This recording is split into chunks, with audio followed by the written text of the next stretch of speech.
We got a lot of warrior changes to look at. I would have done it 3 days earlier, but this week has been very gay. Ladies. So let's take a look at all the balance changes. There is a lot of them, most of them targeted at the Fury Warrior actually, but there is a couple for the Prot, there is a couple for Arms. So okay, let's take a read at this. First of all, we got a buff to Raging Blow. I've been saying for how long that instead of giving us all these percentage crap, just give us a normal Raging Blow again. I don't know why they decided to nerf it in the first place in phase 2. It was never broken. There was people that weren't even taking it anyway. But they nerfed it for some reason. So now it is gonna be a little bit usable. It's gonna be 100% weapon damage again. It is gonna have 1 second less cooldown when you're enraged. I mean, that's just 1 second less cooldown anyway, because you can only use it when you're enraged anyway, so of course it just doesn't matter, right? So in a vacuum, this wouldn't be as good as the old flagellation, because it wasn't. Even in phase 1 without all the gear, it was already, flagellation was already outscaling Raging Blow. But now that we don't have flagellation anymore, we are gonna get kicked up a notch, okay? This is gonna be really good. If we take a look at the runes right here, we basically didn't have any runes here. We had no runes until we got Raging Blow back.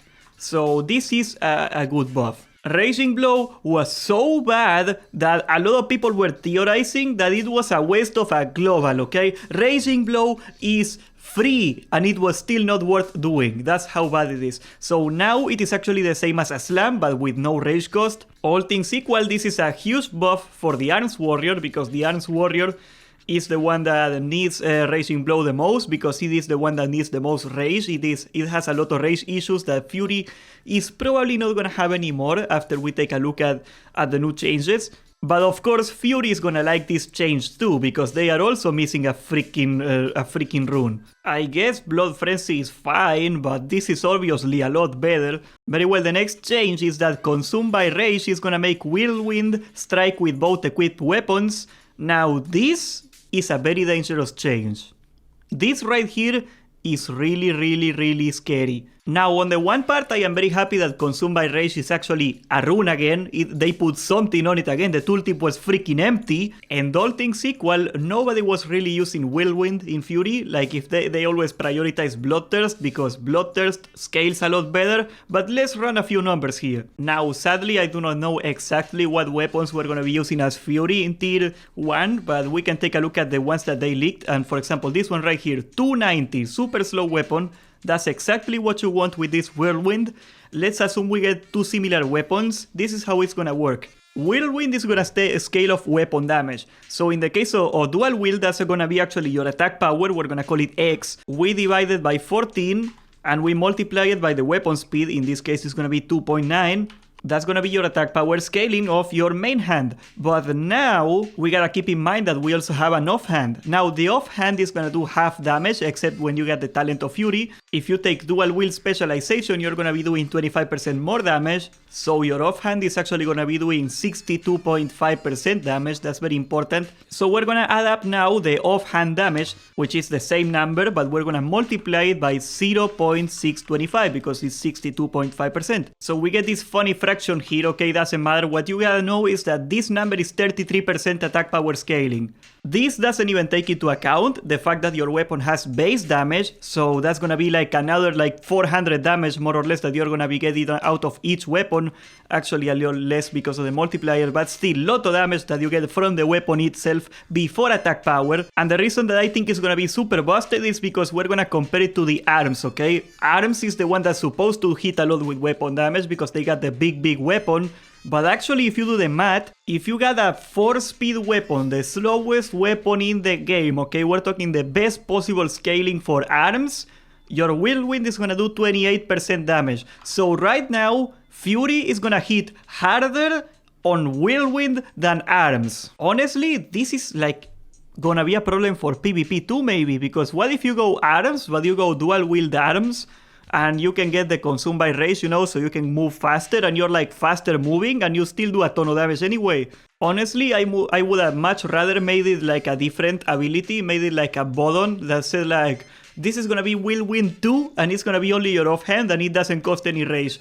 I would have rather like at least make them spend one more global doing it.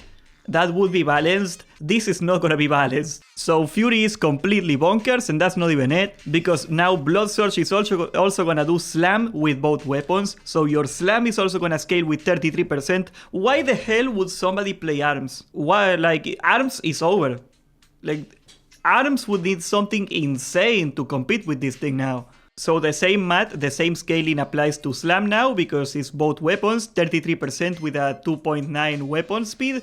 Granted, you could have a faster weapon and the math is gonna be off a little bit, but I also took the comparison with a super slow two-hander, so I think it's pretty fair. Fury is gonna take a P on arms every single time.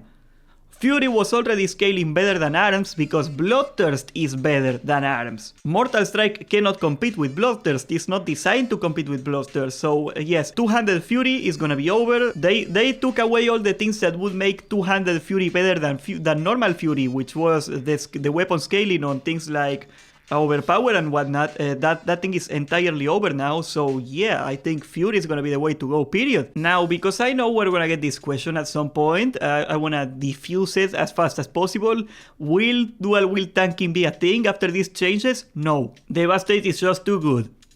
Sadly, Devastate is just too damn good to pass up. It doesn't make a lot of sense to just give up Devastate so you can do Thunder Armor without any damage, just for the off chance that you can do like a couple more heroic strikes on it. It's not worth it, it's stupid, it's not gonna work.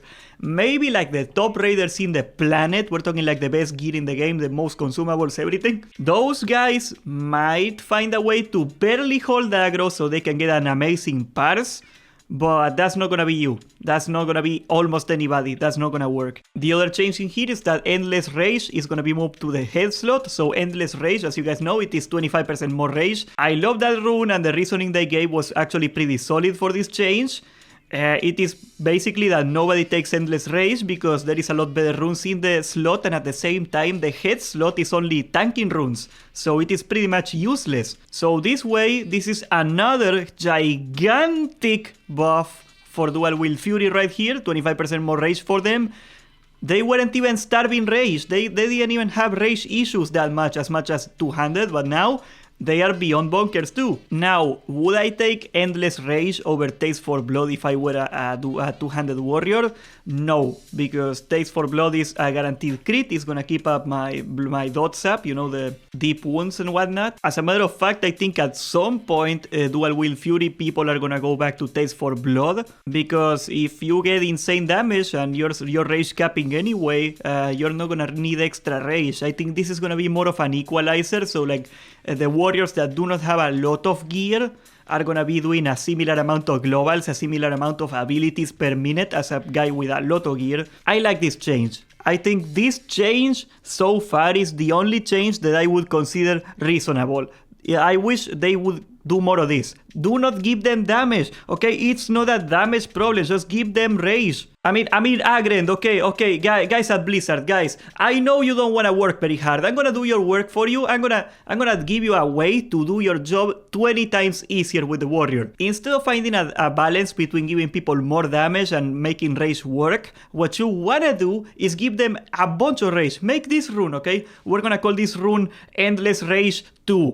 And this rune just means you get a ton of rage. You get more rage than you can possibly use. It doesn't matter if you are alone though, you cannot use all that rage anyway. And whenever the warrior gets out of line, you look at one ability, let's say, oh, I don't know, this Raging Blow thing looks a little scary, choppity, and that's it, okay? Just give them rage and balance the damage around infinite rage, not the other way around. But yes, this change is actually very good. I like this change, it's a good start. Especially because it will equalize the problem of low-level people, okay?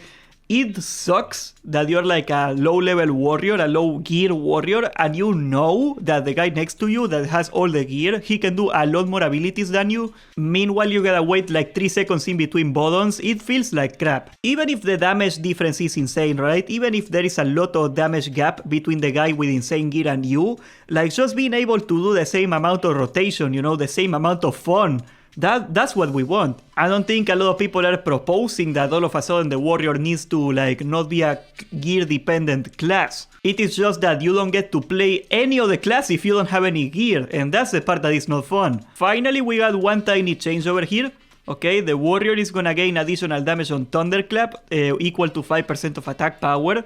Now, this is a lot bigger than it might seem, guys, because as you guys know, Thunderclap is gonna hit 6 targets now instead of 4. I'm sorry, they hit 6 more targets, so they are gonna hit 10 targets total. So you can imagine 5% attack power multiplied by 10 targets, that's 50% attack power scaling. That's pretty huge. So maybe this is not gonna be a huge thing for the DPSers. I don't think if I were a Fury Warrior and I knew I was gonna do only AoE, I don't think I would still go for Furious Thunder, because consume by Rage is just insane anyway. Like, we're gonna do Whirlwind with 2 weapons now. Whirlwind is gonna hit 4 targets. Like, there is no way that's gonna scale worse than Furious Thunder, so I didn't even think of it yet. I think this is gonna be better than Sweeping Strikes, okay? They took away the freaking AoE. The last thing that Arms had over Fury in PvE, the AoE, is also gone with this.